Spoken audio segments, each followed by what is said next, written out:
Hello and good morning, everybody. Welcome all you mums and dads to our Monday morning live. I shouldn't say Monday morning. I know people are watching all over the shop, but it is my Monday morning and I had a beautiful Mother's Day yesterday. I hope you all felt celebrated and loved and cherished. For us in our household, it's a lot of homemade cards and craft, and also little things that the school do at the Mother's Day markets, which is super cute and super sweet. And then my husband spoiled me. We went out to lunch, went out for ice cream. It was just beautiful. It was such a nice day. And very relaxed, and I am charging on all cylinders, ready for a big week in Birth Beat office. So I love this on Mondays. This is one of my favorite times, is I jump in here and I am here to talk to you and to answer any of your questions that you might have around your labor, pregnancy, preparing for your best birth, or what that might look like in the postpartum period, whether it's questions about feeding your baby or baby and child first aid. We have got you covered. Thank you, Casey, for starting it off. I love when you say hello and let me know where are you watching from, either how many weeks pregnant you are or how old Bubba is. Casey, hello and good morning. She said mum of 2-year-old and 7-month-old in Brisbane. I hope 7-month-old, oh my gosh. I hope that you were super spoilt yesterday by your beautiful little family. Last week we did a live on Thursday about what to do if your baby chokes, and we've had so many of you reaching out and saying thank you for that. It is my absolute pleasure.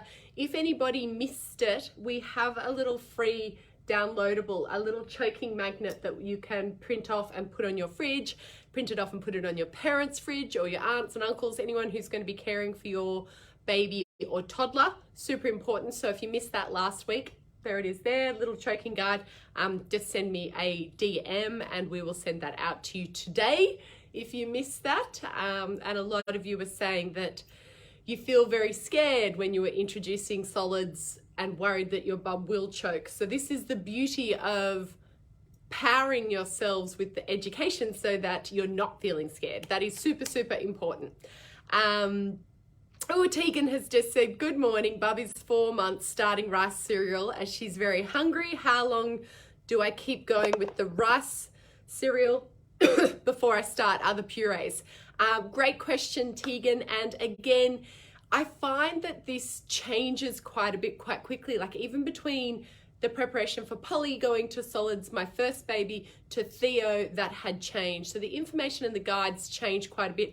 And it depends who you talk to, whether you're going to do straight purees or baby-led weaning, which is more around eating family foods and letting them sort of suck and discover, you can give them something to chew on. So it is really up to you and it's very personal, but really the only rice cereal, you can do that just for a couple of days and then start to introduce something. It is just good in terms of allergies just to introduce things a little gradually so that if Bub does have some sort of reaction, then you're aware of what it's likely to be. If we put everything in a puree straight away, sometimes it can be hard to work out exactly what may have upset Bub. But really only a couple of days, and then I'd start to look at it. And if she's enjoying that, Tegan, and she's really eating the rice cereal well, start to introduce things pretty quickly, really. So you could then start off with some vegetable puree or fruit puree and enjoy the process. Manpreet has said, hi Edwina, Bubby's 7-month-old. She has eczema. We have her body under control, but her scalp is still very itchy. Can you please suggest something? Thanks.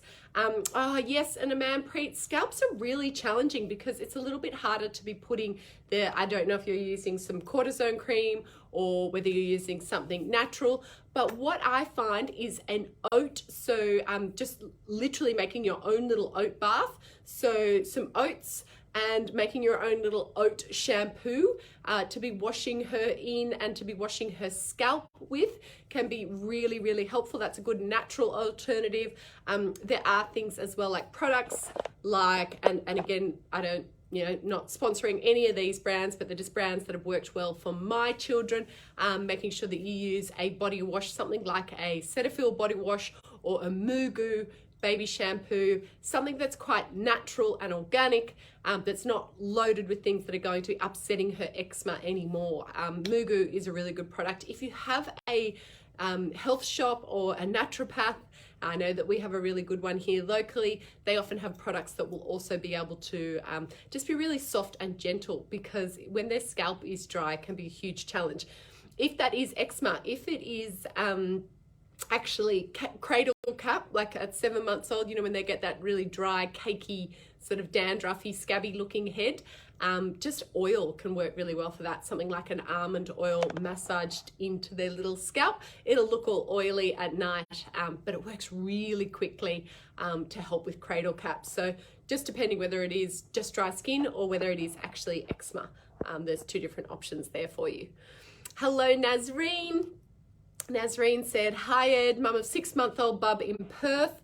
I have a reflux colic bub. She struggles with wind, cries, passing with the wind. She has been formula fed for a month. She's been having veggie purees and her wind has become so much worse. Any veggies to stay clear of for an immature digestive system? Yes, Nazreen, and definitely something very frequently that I see in the birth beat community and people who are doing our online course. It's a huge transition of going from just being milk fed to being fed on solids. So often we will see that babies will get really gassy. They'll be a bit upset about their farts, their poos and their stools and can all be a little bit different and confused. And it takes time for them to transition into, exactly that, like their gut needs time to mature. So what I would say, not so much around veggies and things to avoid, but getting bub onto a really good quality probiotic, particularly if they're now onto formula, because I would always say to the mum that you be on a good pro or prebiotic as well.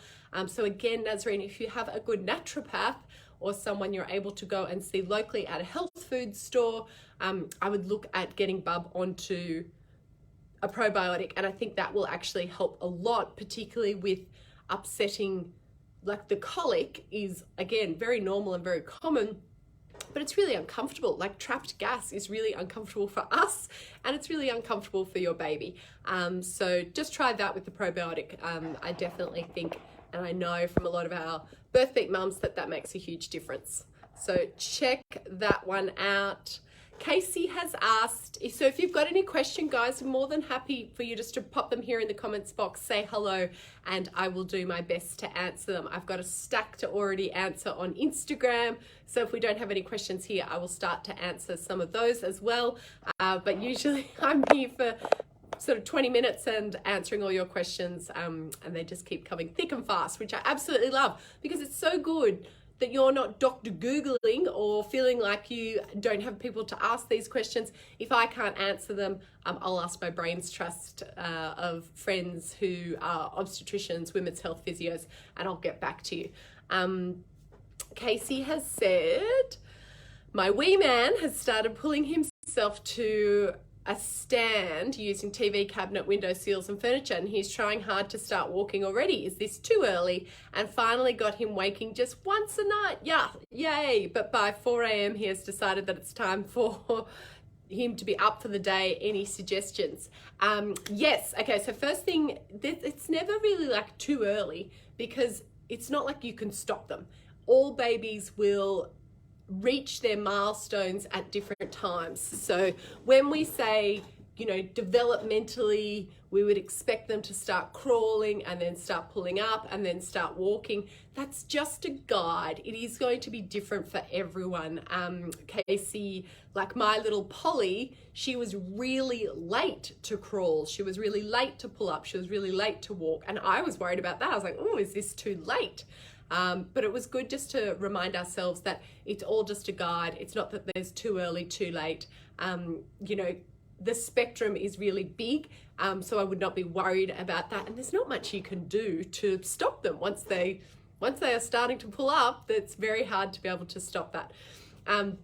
However, around his sleep, often when they're learning new skills, their sleep does get affected. So just really encouraging him and giving him lots of positive encouragement, because he's probably waking up at 4 a.m. and thinking, oh, I want to start practicing these skills again. So kind of exhaust him, fill his little emotional cup, let him know how clever he is with that new skill. So, oh, look at you, baby boy, pulling yourself up and saying to your partner, look at this, and looking with your older kids saying, look at this, how clever is your little brother?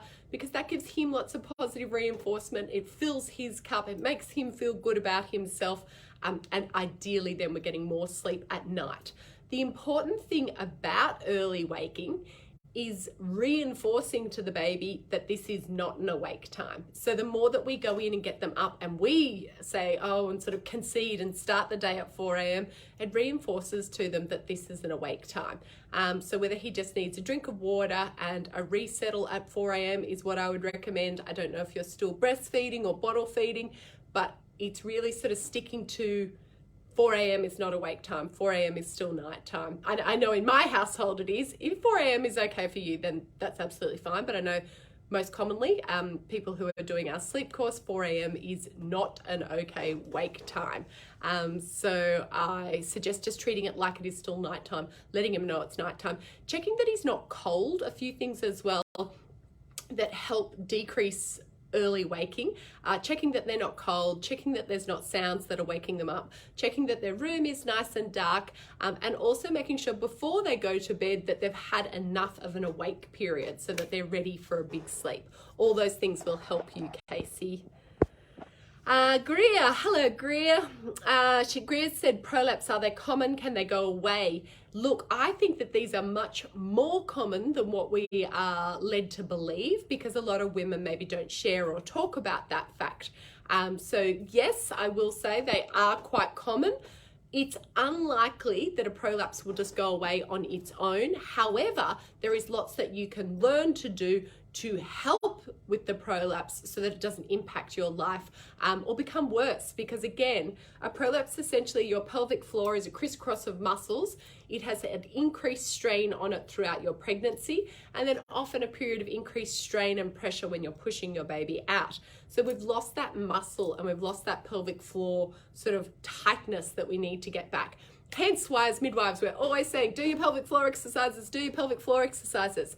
For you, beautiful lady, I would highly recommend that you need to go and see a women's health physio. They'll be able to assess you, and it's important that you are assessed and put you onto a plan of exercises. And that's why everybody who's watching, start doing your pelvic floors, even if it's pre-having a baby, even if it's a couple of years after having a baby. We need to remember to continue to do that. I'm doing mine now, so that we have that strength, so that we're not A, getting a prolapse, but B, also if you've got a prolapse, it's going to help for that to go away, but it won't just go away on its own. You really do need to know how to do the exercises and target that area. And then if any of us have any urinary incontinence, or just don't feel, comfortable sneezing or jumping or exercising, things like that after having a baby, all of that comes back to looking after yourself after you've had your baby and building back up your core and the muscles and the pelvic floor muscles, so that that can all be held nice and tightly in. And it makes a big impact on our life and our lifestyle. So invest in you, go and have an assessment with a women's health physio, and they'll be able to put you onto a plan. It's not something that we should just suffer and think, oh, well, I've had a baby, so this is the result of a baby. No, that's not the case. There is lots and lots that you can do. Nazreem said, thank you, we will try the probiotic. Nora, my bub, was smiling listening to you. Hello Nora, hello darling girl. I get that from a lot of the mums and dads who do our online program. They say that they feel like the baby recognizes my voice, because when you do our online course, I teach you and I go through all the different stages and all your pain relief options, and so there's lots of videos in our online course. So I like that the babies feel like they know my voice. Casey Lee says, I self-settle with him with bum change, leftover of bottle from earlier, sing a song and place him in bed. Yeah, so stick to that, Casey. Just check that he is warm enough. As it gets a little bit cooler, sometimes that is why bubs are waking up. And also that he's had enough awake time before going to bed at night time. Greer said, can a pelvic floor be overstretched and never go back? Thanks heaps. Greer, they're designed to stretch. The hormones that we have during pregnancy and labor help it to stretch. It can sometimes need further repair, like in terms of being overstretched, but there's heaps we can do for the pelvic floor before it gets to that stage, before you're needing surgical intervention or anything more dramatic like that. So don't worry too much about the overstretching in the early days. There's lots, if you routinely are doing your exercises, it makes the world of difference. So I would more focus on the exercises pre and post having your baby. And then if you feel like you're not improving, that's when you can go and see a obstetrician or gynecologist. But again, really see your women's health physio first and foremost, because they'll be able to show you how to target the exercises. And it's super, super important. And I think that's something we don't probably talk about nearly enough. Things like that, like pelvic floor and how to strengthen our pelvic floor, and hemorrhoids and all these things that can happen during labor and birth. But it doesn't mean that you just have to put up with them. A lot of these things can be treated really simply and really easily. So it's important that we remember that. Ashley has said, do you have any tips, tricks, or hacks you've come across for a planned C-section for placenta previa, both prior or after? Yes, Ash. So we actually have a full section in our online childbirth education course around how to best prepare to have a Caesar, how to have the fastest recovery, how to know what to expect, what to pack, what to take. So that is all in our online program. If you want to come and check it out, just go and have a look at birthbeat.com. And again, in that we go with some birthbeat parents into the hospital, into the maternity unit, into the theatre, into recovery. So if anyone is having a planned C-section, or anyone is suspecting that they might need a C-section, or worried that they might have a C-section and don't know what to expect, I highly recommend that you come look at the course, invest in you, because it is the day that you meet your baby and you want to feel really well prepared. You don't want to be feeling stressed and worried about it. Greer has said, midwife never told me to do pelvics during pregnancy. Oh, Greer, that's so disappointing. Okay, so to all of you, this is me, your personal midwife speaking. Really important that you maintain your pelvic floor exercises during your pregnancy, because we want to continue to strengthen that area. And Greer, it doesn't mean that it's too late. What we can be doing postnatally is really getting back on to doing your pelvic floor exercises as well. So that's my public announcement, my public service announcement to all of you. Super important that you be doing them. And again, we teach you in our program exactly how to do your pelvic floor exercises, where to engage, what that feels like, because it is so important. And that's why I love teaching, but it's also why I love our program, because it's so comprehensive. And I feel like I just wish every mum knew about our course, because everyone who does our course says, oh my God, that was amazing.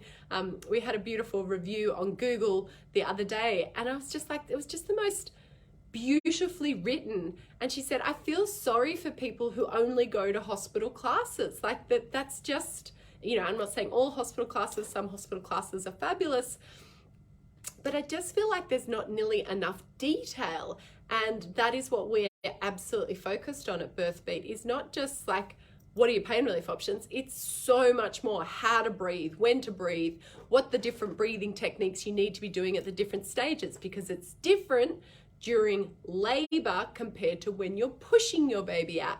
What does pushing your baby out feel like, look like, sound like, where to push? That's everything that we teach in our course. And honestly, it just makes the world of difference to the day that you meet your baby. So please invest in you and your baby and your support person, because again, we have a big focus on how your support person can help you. Go and have a look at some of our Google reviews or our Facebook reviews, because I think, I can say it till I'm blue in the face. Really important that you do childbirth education. And then I think a lot of people just go, oh, I'll just wing it, or I'll just, do a basic course, or, oh, I don't want to invest in that at this stage. And I just wish you could all understand how super important it is to make that investment. Again, it's the day you meet your baby. So you want it to be a really enjoyable day, not a stressful day. Ashley said, thanks, awesome, I'll check it out. Brilliant. Ashley, if you've got any questions, just flick me an email or send me a DM. Bethany has said, hi Edwina, what are your tips for traveling with bub and maintaining the techniques in the sleep course? I'll be going on a road trip soon with baby and he'll be 4 to 5 months old at that point. Yay, Bethany. Well, firstly, I'm so glad you're in our sleep program, and a lot of the things are transferable. And that's why when I teach our sleep program, I don't want it to be like absolutely militant down to the minute, you know, you've got to do it this way, you've got to do it that way. It's more, I like to give you guides that are manageable and not going to make you feel more anxious. So a few things, Bethany, particularly for your little bubba at 4 to 5 months, if you've got the dark sleep environment, really you can just take like a picnic rug or a block out curtain, something that you're able to travel with bub so that you're able to create that dark environment. If you're using the white noise, you'll be able to travel with that. If bub currently has a comforter or you've introduced a comforter, that again is the beauty of the comforter, is that it can travel with you on holidays, and as best as possible stick to their routine and their feed, play, sleep. But again, you're on holiday, so also relax a little for you and for bub and just enjoy your trip. I wouldn't stress too much about having to be super diligent with the sleep routine and guides. However, a lot of it is really manageable to still do when you're traveling. Looking at bub's sleep cues, looking at bub's when bubs is tired, all those things can still be maintained while traveling. So that is super cool, and I'm glad you are looking forward to a holiday. All right, team, my God, can you believe it? It goes so quickly, these power sessions. If there are any resources or you want to have a look at any of our programs, you know where to go. Just go and check out birthbeat.com. Our biggest thing that we can ask of you is to share this with friends, family, and anyone you know who's expecting. That is all we can ask, so that we can help empower more women and their partners, and more people are having a positive birth experience, as opposed to all the negative birth experiences we hear. And that's my mission in life, really, is to make sure that I can support more women. So if you can help me to do that, that would be hugely appreciated. Casey said, haha, Master White is talking to you. See, I love when all the little bubbas. Hello, beautiful White. Pulling up all the time. I love it. All right, team, thank you so much. I'm now going to be jumping into the online members Q&A. I get in there every week and make sure that I'm answering all of their questions as well. So if you want to join our program, go check out birthbeat.com. Talk to you all soon. Bye.